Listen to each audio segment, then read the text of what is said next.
production of the Mississippi State University Extension Service.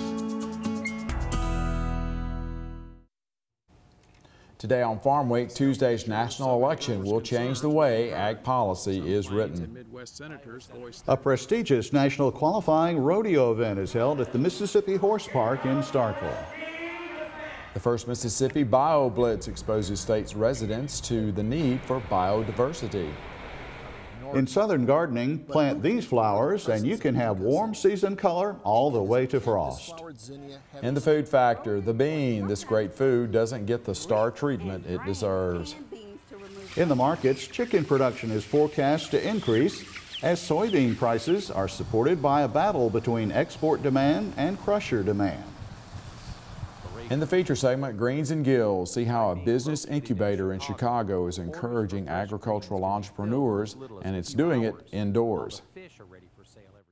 Here in Chicago, the average vegetable has come maybe 1,500, maybe 2,000 miles to get here. That's silly. We have a talented workforce just on the other side of these walls. We have all of the resources that we need right here in Chicago, and this is where the food is consumed. So why are we transporting it?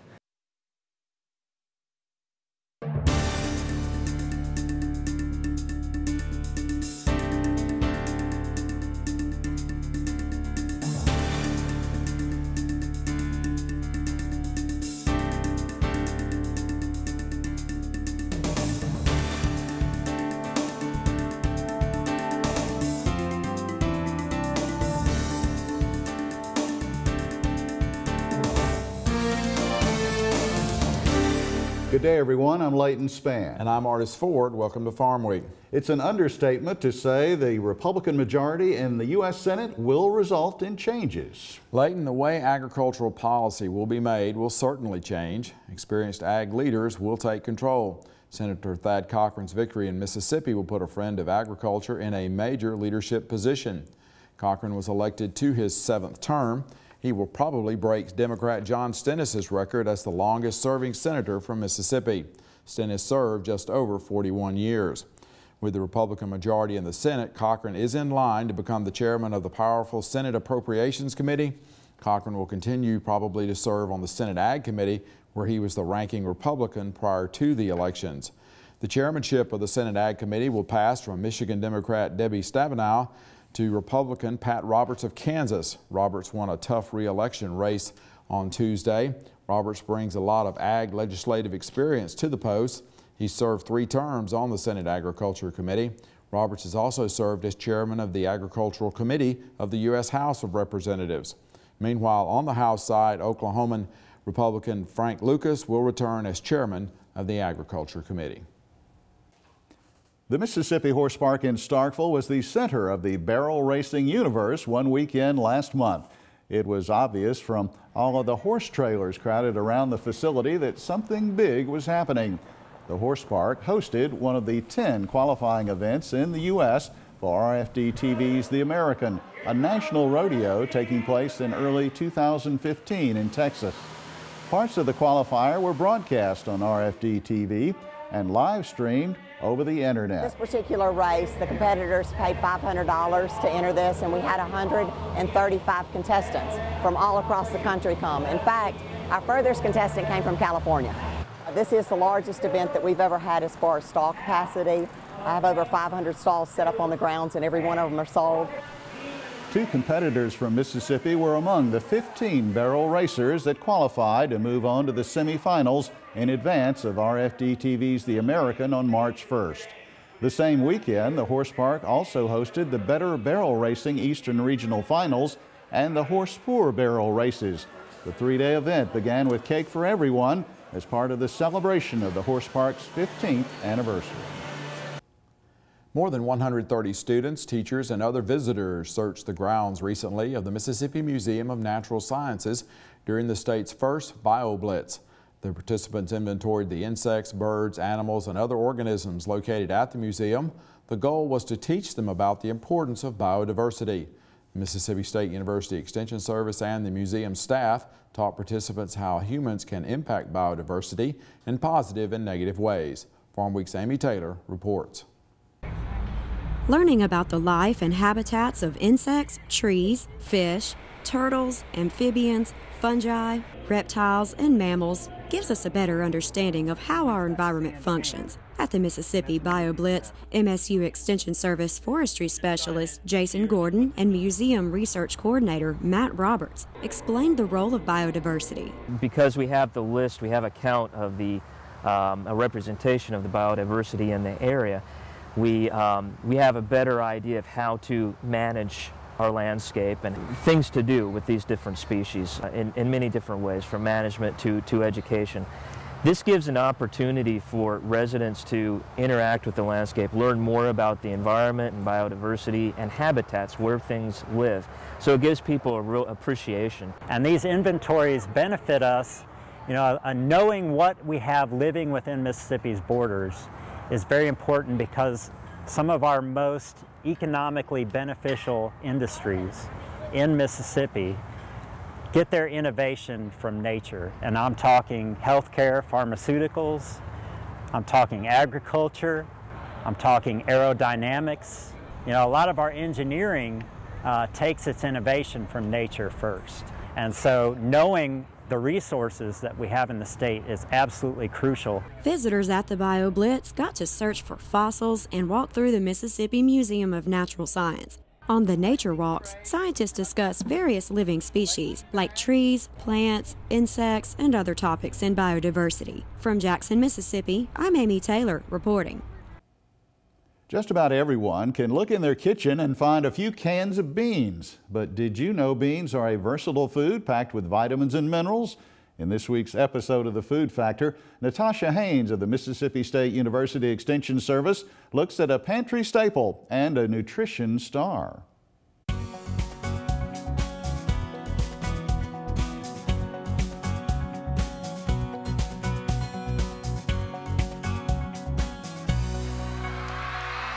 I'm here live reporting from the pantry red carpet, and I think I see them. Oop!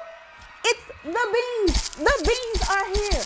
Beans, are the rumors true? Are you really high in protein and soluble fiber? Do you cost less than 25 cents a cup? I guess we're gonna have to wait and find out for ourselves. Back to you in the studio, artists. Beans are available bagged, canned, frozen, or sometimes fresh. Rinse and drain canned beans to remove up to 40% of the sodium, or choose low sodium options. There are many kinds of beans and lentils available, but here are ways to use some of the most popular ones. Coming down the red carpet are the black beans. Black beans have an earthy flavor, which is great added to salads, mashed into burgers, or pureed into a hearty soup or dish. Navy is looking good.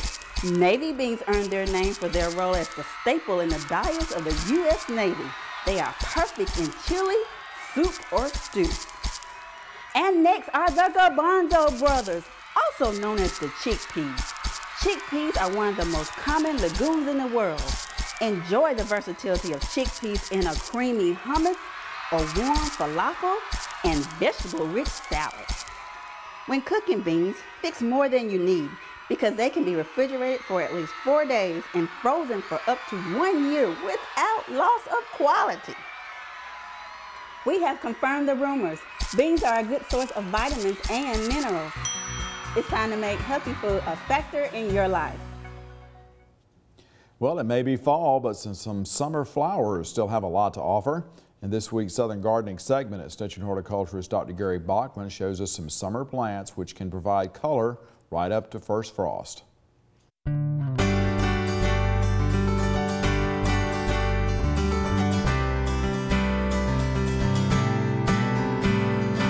After a hot summer, I always feel more refreshed with the cooler fall temperatures. And some of our summer flowering plants feel the same way too. Zinnia are always a fall favorite for me, and the fall performance of Profusion and Zahara are always a treat. Many times the cutting type of zinnia are ignored in the fall. But who can ignore the presence of Inca zinnia? Inca is a cactus-flowered zinnia having spectacular, vivid blaze orange flowers. The fully double flowers are held on long stems perfect for cutting and are up to 4 inches across. A great verbena that has burst upon the garden scene is the Enduro series, which are vigorous and trailing. There are several colors which include hot pink, dark purple, and blue. But what I think is the best characteristic is the increased cold hardiness, tolerating low teens in trials. In South Mississippi, you could plant these in the fall and expect them to overwinter. Wood Creek Gomphrena produces flowers from early summer to frost in the fall. I like the flowers because they are clover-like, everlasting, and straw-like in texture. The flower heads are actually bracts, which are leaves resembling petals. The real flowers are inconspicuous and only noticeable when the yellow stamens poke out. Wood Creek flower colors range from purple, delicious cherry, and lilac. Gomphrena are easy to grow plants and have relatively few pest problems. So go ahead and enjoy a few weeks of extended summer color before you plant those fall and winter annuals. I'm horticulturist Gary Bachman for Southern Gardening. Now the verbena Enduro can be planted in a bed or in a container. It does like full sun. In our feature segment today, Greens and Gills, a Chicago business incubator, is helping urban agricultural enterprises to get a start in the Windy City. Time now for the markets with Leighton. You say there's lots of optimism right now in the chicken industry? Lots of optimism, predictions of growing demand and growing production. Also in our headlines this week, farm gate milk prices look firm for now. Soybean meal demand supports bean prices, while wheat may be entering a sideways trade. The headline out of the recent National Chicken Council conference is growing demand for poultry, especially in the export market. Sanderson Farms President Lampkin Butts of Mississippi is predicting a 2 to 3% increase in production as a result. The Laurel CEO says it's an unusual situation, one largely due to escalated beef and pork prices this year. High production is also happening in the U.S. dairy industry this fall. Analyst Naomi Bloom has been considering what this may mean for farm gate prices between now and the end of the year. Supply is plentiful. Huge supplies right now because the crop was so abundant this year that the cows are being fed well, and that's why the production is so high. So with the whole milk market this year, it's been following demand because of the export market, and then the export market fluctuates because of when the dollar is moving higher. So they go back and forth. The exports get stronger, then the milk futures respond. And so right now, everything has set back for a little bit. And so the milk price is set back. Looking for December and the rest of November to have firm prices in that $19 to $20 area for a while, but then it's wait and see. Our trivia quiz this week pertains to the dairy industry as well, and here's the quiz question. How many pounds of whole milk does it take to make 1 gallon of ice cream? Is the answer A, 4 pounds, B, 8 pounds, C, 12 pounds, or D, 16 pounds? I'll tell you at the end of the markets. We're going to pause for a short break on Farm Week. Coming up, we'll look at the calendar and the rest of the markets. Leighton Spann reports that the price of soybean meal is up while the wheat market is trading sideways.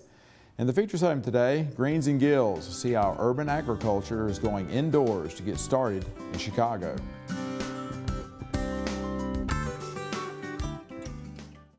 Each year, many Mississippians are seriously injured or killed when farm tractors overturn. One cause of these accidents is improper hitching. If a tractor is hitched at any point above the drawbar, it can flip over backwards. Never hitch a tractor using the bar between the 3-point hitch upper and lower links or at the top link attachment point. The stationary drawbar is the only safe location for tractor hitching. A message from the Mississippi State University Extension Service.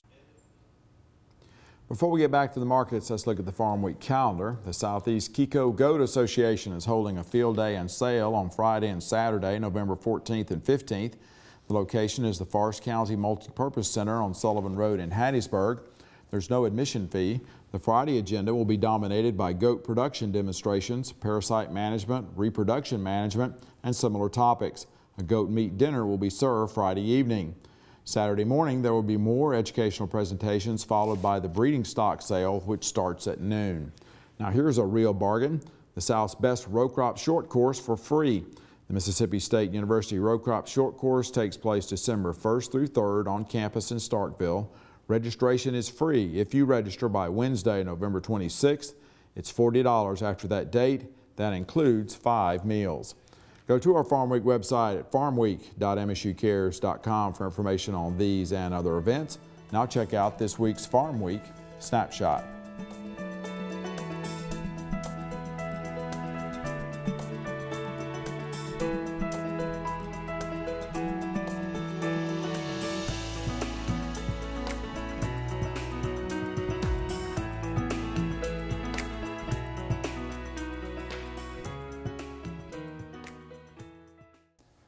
Informa Economics this week raised its production estimates for South American soybeans this season.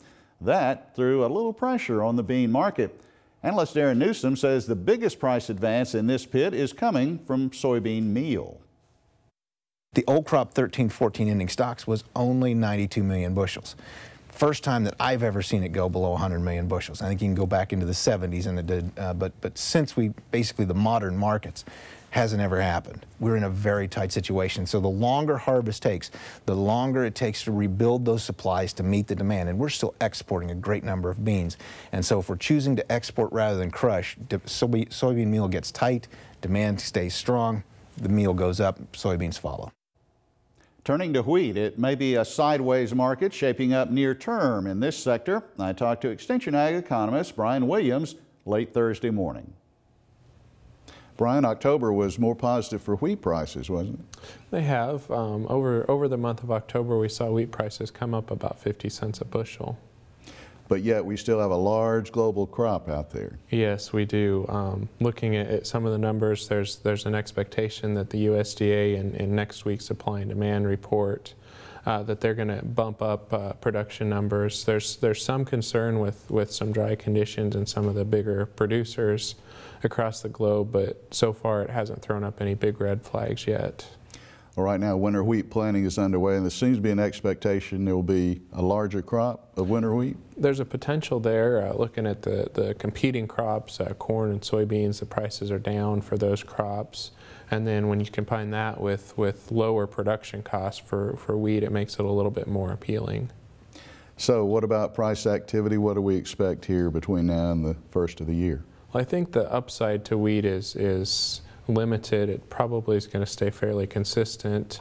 We've seen slow exports, and the USDA is expected to increase our ending stocks next week. And so it just, with all of these factors and the higher global production, it looks like the upside's limited to it.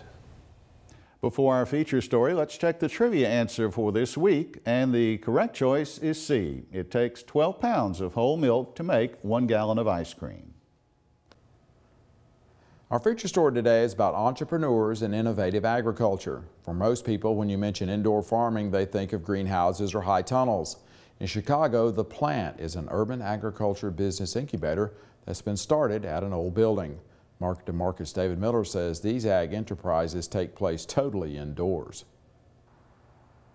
Snow on the ground in the Midwest is usually a clear signal that fresh, locally grown produce is no longer available. But for some residents of Chicago, the supply never dries up, even during the most inclement weather. On the south side of the Windy City, David Ellis and his business partner Eric Roth have joined several entrepreneurs who are pushing back against old man winter. This all started with a vision for capitalizing on a need in the marketplace, and that need was locally sourced produce. What we saw was just that there was a demand for it, and that demand was only growing at an all-time high and only growing. And in the Midwest, the source for it was very minimal, almost non-existent, other than the summer months. So for a year-round production company, there was a gap in the marketplace that we felt we could capitalize on. To take advantage of that gap, the pair, along with a silent partner, invested more than $150,000 of their own money to market microgreens, leafy vegetables, and fish under the name Greens and Gills.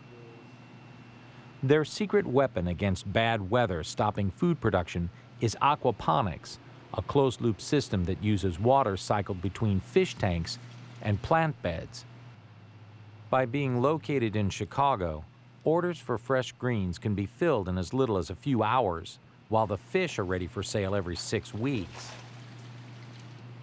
Selling the greens has actually been easier than the fish because chefs in the metropolitan area have difficulty balancing the purchase price against the cost of processing.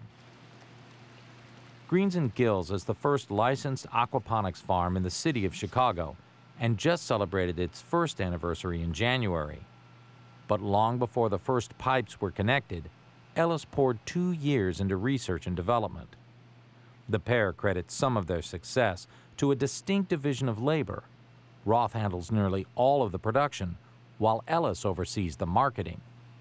We felt that we needed to kind of check our egos at the door, realize that there's certain areas in business that we excel at and certain areas where we probably fall a little short.